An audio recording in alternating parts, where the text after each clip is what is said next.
Hello tool lovers, welcome to another video. Today we're just going to unbox an angle grinder and talk about the precautions you must take care of while handling an angle grinder, because this is a very cheap tool to have in your workshop but also a very dangerous one. So we'll just talk about the precautions. So let's start unboxing it.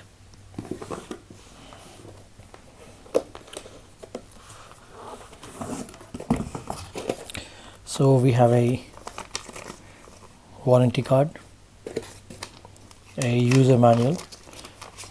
It is very important that you go through the user manual. Then you have a flange nut key, a side grip handle,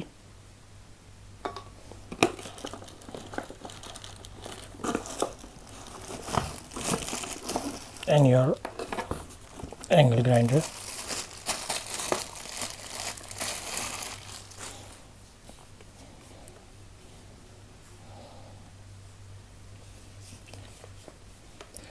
So this one we have here is a 220-230 watt 11,000 rpm, a 4.5 inch angle grinder with a M14 nut. This is the flange nut.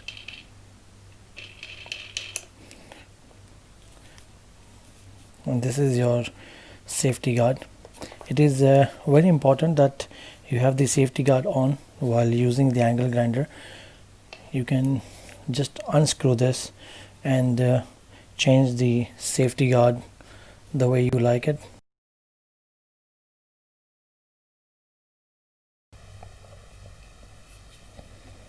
See, when you hold your angle grinder, your safety guard is protecting your fingers. See, your fingers are protected. And also make sure that you hold your angle grinder firmly, and always try to use your side grip handle. Let me just show it to you.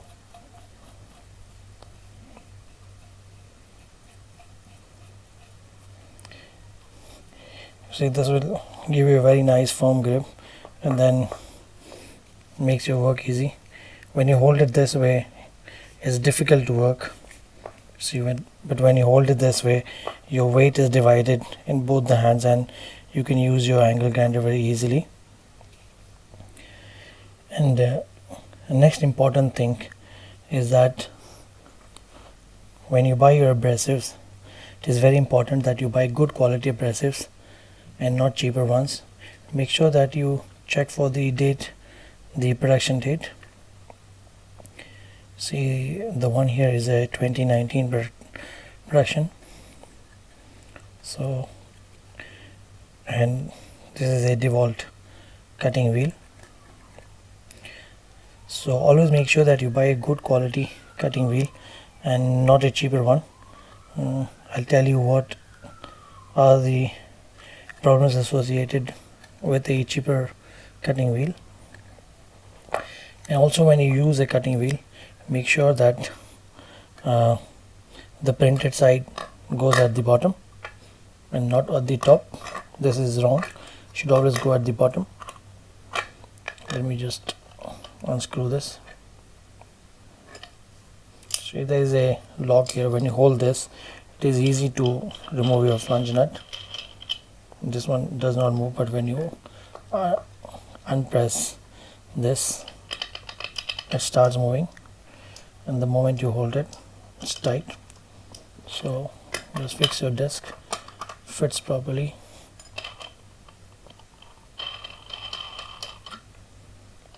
And always make sure that your flange nut is tightened and not loose, because if it loose, you might just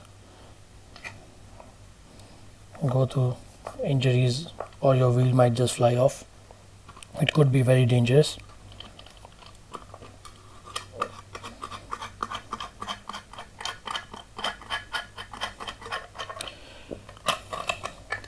One more important thing is each cutting wheel or grinding wheel has an RPM, this one is 13,300 rpm. So make sure that the disc rpm is more than the angle grinder rpm.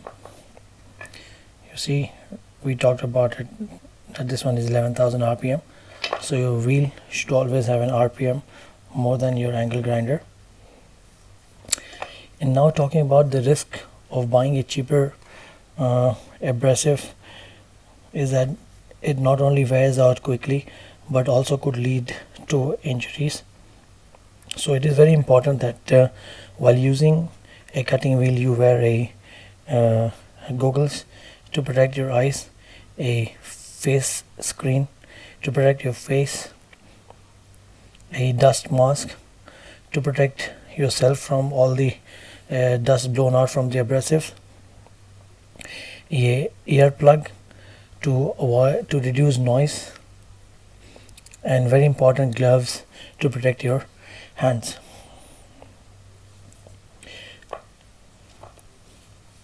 Also, let me tell you that this one is a carbon brush angle grinder, so you must regularly change them when they are worn out, otherwise you could spoil the armature of your angle grinder. And then if you ask me how do I know whether my carbon brushes are worn out, your machine will automatically stop working or start giving you glitches, so you know that it's time to replace your carbon brushes. And make sure that you change on both the sides and not just one carbon brush to give a long life to your angle grinder. Thanks for watching the video, guys. Hope you liked it and it was informative.